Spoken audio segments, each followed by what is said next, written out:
कि मार्केट का पंचनामे में आप सभी का स्वागत है। आपके साथ मैं हूं वरुण दुबे। और देखिए, आज एक बेहतरीन ट्रेडिंग सेशन जो है वो भारतीय बाजारों में देखने मिला। और सबसे अच्छी बात तो ये है कि 9,300 के ऊपर जाके मार्केट की क्लोजिंग हुई है। आपको याद होगा, पिछले कुछ दिनों से लगातार मैं आपसे कह रहा था कि 9,260, 9,270 ये वो लेवल है जिसके ऊपर जाके अगर क्लोजिंग होती है या फिर जिसके ऊपर जाते हैं बाजार और कन्विंसिंगली क्लोज होते हैं, तो शायद वो एक बुलिश इंडिकेशन आपको देगा कि शायद अब हम 9,600 का लेवल जो है वो भी देख सकते हैं। और ऐसा ही होते हुए आज दिखाई दिया है। 9,300 के लेवल्स पे जाके मार्केट बंद हुए हैं। तो कन्विक्शन जो है फिर से मार्केट में बढ़ चुका है। पिछले कुछ दिनों में जो कच्चे तेल में गिरावट थी, उसके वजह से जिस तरह की मार्केट में मची थी, वो दरअसल अब जो है वो कम होते हुए नजर आ रही है। और ये बहुत अच्छी बात है कि इस तरह का मूव जो है मार्केट में देखने मिल रहा है। और 9,300 का लेवल जो है मार्केट उसको अब रिस्पेक्ट करते हुए दिखाई दे रहा है। तो टेक्निकल लेवल जो है अब 9,600 का बनता है, जो कि हम काफ़ी दिनों से आपसे कह रहे थे कि 9,500, 9,600 इन लेवल तक मार्केट जा सकता है। अगर फंडामेंटली कुछ भी खराब नहीं होता है यहाँ से, तो श्योर है कि आपको इन लेवल्स तक मार्केट अगले कुछ दिनों में जाते हुए दिखाई दे सकता है। तो अब जो इंपॉर्टेंट रेजिस्टेंस लेवल होगा 9,260 के आसपास पहुंच जाएगा। जो इतने दिन से जो सपोर्ट होगा वो 9,260 के आसपास पहुंच जाएगा, जो इतने दिन से काफ़ी इंपॉर्टेंट रेजिस्टेंस जो है वो बना हुआ था। और जो आगे के लेवल्स है वो 9,400, 500, 600 आप पकड़ के चलिए। इनफैक्ट 9,600 तक का यानी कि 300 पॉइंट के आसपास की तेजी जो है वो आपको यहाँ से मार्केट में देखने मिल सकती है। लेकिन याद रखिए, ये एक टेक्निकल तेजी है, more than not a fundamental तेजी। फंडामेंटली मार्केट में अभी भी कुछ नहीं बदला है। एक बात मैं आपको रोज बोलता हूँ और मैं आज भी आपको यही बोल रहा हूँ कि फंडामेंटली मार्केट में अभी भी कुछ नहीं बदला है। माफ कीजिएगा, माफ कीजिएगा, अभी भी कोरोना वायरस जो है वो मार्केट्स को उतना ही डरा रहा है, इकोनॉमीज को अभी भी वो उतना ही डरा रहा है। उतनी दहशत अभी भी कोरोना वायरस की है। नो डाउट काफ़ी सारी कंपनियां ऐसी है जो कह रही है कि ह्यूमन ट्रायल जो है वो अब शुरू करेंगी कोरोना वायरस की दवाई के लिए। अभी ट्रायल्स कब होते हैं, कब नहीं होते हैं, कब इसके बारे में कुछ निकल के आता है, ये तो कहना काफ़ी मुश्किल होगा।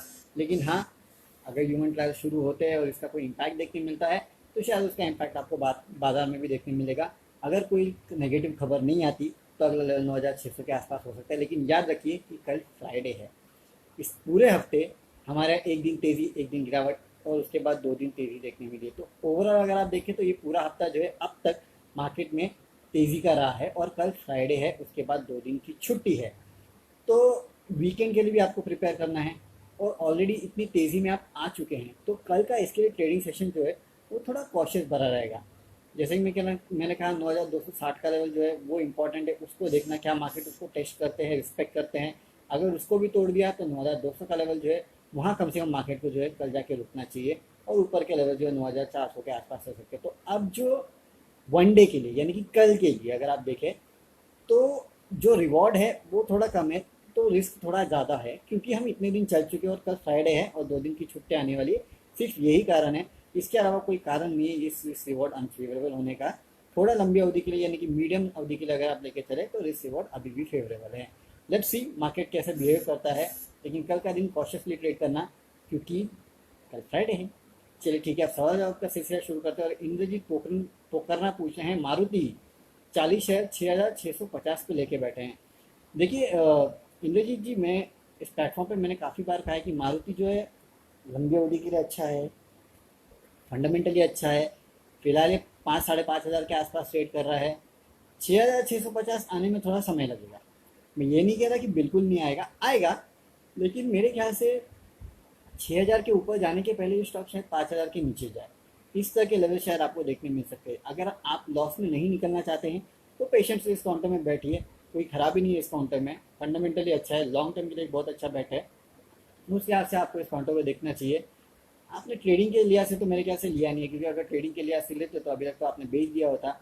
इसके लिए कह रहा हूँ फंडामेंटली अच्छा काउंटर है, साउंड काउंटर है। इस लेवल पे लेके बैठे हैं तो बैठे रहिए, लॉस में मत बेचिए, क्योंकि मुझे लगता है ये लेवल तो कम से कम आपको देखने मिलेगा। इसलिए लॉस में बेचने का कुछ मतलब नहीं है। लॉन्ग टर्म में जब आएगा ये लेवल तब बेच देना, तब देखा जाएगा, अभी बेचो मत। ठीक है। दिनेश भाई अधिया, IRCTC 1595 पे लिया है लॉन्ग टर्म। देखिए, अगर 1595 पे लिया है तो मेरे ख्याल से लॉन्ग टर्म के लिए आपको इस काउंटर को रखना चाहिए। बिल्कुल बेचने की जल्दी नहीं करना है आपको, इस काउंटर को रखे रहिए। ये काउंटर जो है अभी कुछ गिरा है मेरे ख्याल से 1,300 कुछ लेवल्स पे आ चुका है ये काउंटर। पिछले कुछ दिनों में लगातार तेज़ी के बाद कुछ हद तक प्रॉफिट बुकिंग जो इस काउंटर में देखने मिली है। इसके लिए ठीक है, थोड़ी प्रॉफिट बुकिंग देखी गई है, लेकिन 1595 के लेवल्स जो है मेरे ख्याल से कन्विंसिंगली कुछ दिनों में देखने मिलेंगे इस काउंटर में फिर से। हो सकता है थोड़ा लंबा रुकना पड़े, लेकिन लॉन्ग टर्म के लिए आपने वैसे भी लिया है तो आपको रखना चाहिए काउंटर को। सचिन चौहान पूछे हैं ICICI bank long term view. देखिए आईसीआईसीआई बैंक इस क्वार्टर में आपको इम्पैक्ट देखने मिलेगा, नो डाउट। वो जो एक जहाँ इनका एक्सपोजर है उसके चलते जो एनपीएस शायद बढ़ सकते हैं, वो एक प्रॉब्लम है। तो उस प्रॉब्लम के चलते हो सकता है कि इस काउंटर में आपको थोड़ी वॉलेटिलिटी देखने मिले, नो डाउट। लेकिन याद रखिए कि ये काउंटर लॉन्ग टर्म के लिए बहुत अच्छा है। मुझे इस काउंटर से कोई भी प्रॉब्लम नहीं है। लॉन्ग टर्म के लिए अगर आप रखना चाहते हैं तो आप इस काउंटर को बेशक रख सकते हैं। फंडामेंटली अच्छा काउंटर है, इसलिए इसको लॉन्ग टर्म के लिए रखना चाहिए मेरे ख्याल से। ठीक है। अब मेरे ख्याल से वोडाफोन पे किसी ने सवाल पूछा था, कहाँ गए, धर्मवीर यादव। देखिए वोडाफोन एक बात समझिए, ये जो 1530 करोड़ इस कंपनी को मिले हैं, वोडाफोन पीएलसी को वैसे भी देना था, ठीक है, लेकिन देने थे सितंबर में। कितने महीने बचे इसके लिए? मई जून जुलाई अगस्त सितंबर, 5 महीने बचे। 5 महीने पहले इन्होंने दे दिया तो ठीक है, एक एज ए जेस्टर इन्होंने दे दिया क्योंकि आपकी हालत ऐसी है, इंडिया में आपको सस्टेन करना है, सस्टेन करना भारी पड़ सकता है, इसके लिए आपने दे दिया, उससे ज़्यादा कुछ है नहीं। तो इस न्यूज़ को आपको इतना बड़ा होकर नहीं देखना चाहिए कि 1530 करोड़ इसको मिले। थोड़ी बहुत रिलीफ है, थोड़ा बहुत ही काउंटर चला, लेकिन इस कंपनी के धंधे को लेके मुझे बिल्कुल भी कन्विक्शन नहीं है। ये मेरा सबसे बड़ा प्रॉब्लम है। इसके लॉन्ग टर्म के लिए इस काउंटर को मैं लेने की बिल्कुल राय नहीं दूंगा। शॉर्ट टर्म के लिए आप इसको ट्रेड करके प्ले कर सकते हैं। आज एक अच्छी खबर आई, एक दो दिन में और कोई खबर आ सकती है अच्छी, भगवान जाने। अच्छी खबरों पे खेल लीजिए, जब भी अच्छी खबर आती है थोड़ा बहुत चलता है, मेरे ख्याल से उस समय आपको एग्जिट कर लेना चाहिए इस काउंटर पे, तो रहना नहीं है। Anand Sharma Shriram Transport Finance please. देखिए ये काउंटर है ना, पिछले कुछ दिनों में काफ़ी वॉलेटाइल रहा है। आज जो है एनबीएफसीज में अच्छी तेज़ी देखने मिली है, नो डाउट, लेकिन ये काउंटर ऐसा है कि दिन में 10-10% चलता है, 10-10% गिरता भी है। इसके लिए और श्रीराम ट्रांसपोर्ट फाइनेंस है तो मेनली इनका धंधा जो है फाइनेंसिंग का है। कमर्शियल व्हीकल जो है और बाकी जो व्हीकल्स है उनको फाइनेंस करने का धंधा जो ये कंपनी करती है। अब ऑटो सेक्टर के अगर हालात ठीक नहीं होंगे तो इन कंपनियों के हालात कैसे ठीक होंगे। लेकिन याद रखिए BS6 व्हीकल की जब बुकिंग शुरू होगी तब शायद इन कंपनियों के फ़ायदे जो है वो आपको इन कंपनियों में भी देखने मिले। ठीक ठाक काउंटर है, कोई खास काउंटर लगता नहीं है मुझे ये। हाँ एनबीएफसी में बाकी और जगह है जहाँ पे आप अपने पैसे जो है वो लगा सकते हैं, लेकिन श्रीराम ट्रांसपोर्ट में अगर आप पैसे लगा रहे हैं ना तो एक बात याद रखिए, इन काउंटर्स को काफ़ी कॉशियसली ट्रेड करना। वॉलेटाइल काफ़ी ज़्यादा है ये काउंटर, तो नुकसान भी जो है आपका बड़ा भी हो सकता है, इसके लिए बोल रहा हूँ कॉशियसली ट्रेड करना। विजय सेन, हिंडाल्को में क्या करें? देखिए हिंडाल्को कंपनी मुझे अच्छी लगती है, नोवेलिस है इसके पास, एलेरिस है इसके पास, इतनी अच्छी अच्छी सब्सिडीज है, इतना अच्छा बड़ी लिंक है। ये सबसे बड़ी प्रॉब्लम है इन कंपनीज के साथ। और आज का समय ऐसा है जब आपको ग्लोबली लिंक कंपनी से थोड़ा दूर रहेंगे ना तो ज़्यादा बेटर है। क्यों? क्योंकि ग्लोबल लोकल शॉक से आपके लिए इतने बड़े होंगे कि आप संभाल नहीं पाएंगे। ग्लोबल शॉक सोचिए ना आप कितने बड़े हो सकते हैं, तो ये एक बहुत बड़ी धक्का जो है ये प्रॉब्लम जो है दे सकता है इन कंपनीज को। इसके लिए मैं कह रहा हूँ कि थोड़ा कॉशियसली ट्रेड करना है अभी। ग्लोबल काउंटर जो है उनमें थोड़ा सोच समझ के ट्रेड कीजिए। हिंडाल्को जैसे काउंटर, खासकर हिंडाल्को हो, JSW steel, Tata steel for that instance, ये सब ज़्यादा ग्लोबली लिंक्ड है। अब आप JSPL देख लीजिए, कल्याणी स्टील देख लीजिए, ये ज़्यादा लोकली लिंक्ड है।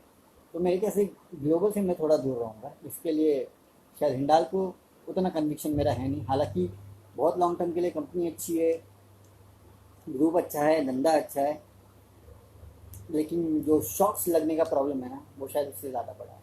अच्छा मुकुल उपाध्याय, ज्योति लैब। देखिए ज्योति लैब जैसे कंपनी जो है ना मुझे बहुत अच्छी लगती है। इस कंपनी के प्रोडक्ट्स जो है वो काफ़ी अच्छे हैं, लेकिन FMCG कंपनीज के शेयर्स में आपको इस क्वार्टर में थोड़ा इम्पैक्ट देखने मिलेगा। हो सकता है कि आने वाले क्वार्टर में आपको और इम्पैक्ट देखने मिले। तो ये जो शॉक्स है इन कंपनीज को झेलना है। हालांकि इसके साथ और एक प्रॉब्लम है, इस कंपनी ने कुछ डेट वेट जो है वो भी बढ़ा लिया था अपने बुक्स पे, तो वो भी एक प्रॉब्लम जो है वो इस कंपनी के लिए है। जो लेवल पे ये कंपनी है उन लेवल पे मुझे ये कंपनी काफ़ी लुक्रेटिव लगती है, काफ़ी अट्रैक्टिव लगती है। लेकिन बिजनेस में डिस्ट्रप्शन कितना आएगा ये आपको सिर्फ इस कंपनी का मैनेजमेंट बता सकता है। इसके लिए मैं कह रहा हूँ कि एक्यूमुलेट अगर आपको करना है तो थोड़ा कम पैसा लगाइए इस काउंटर में।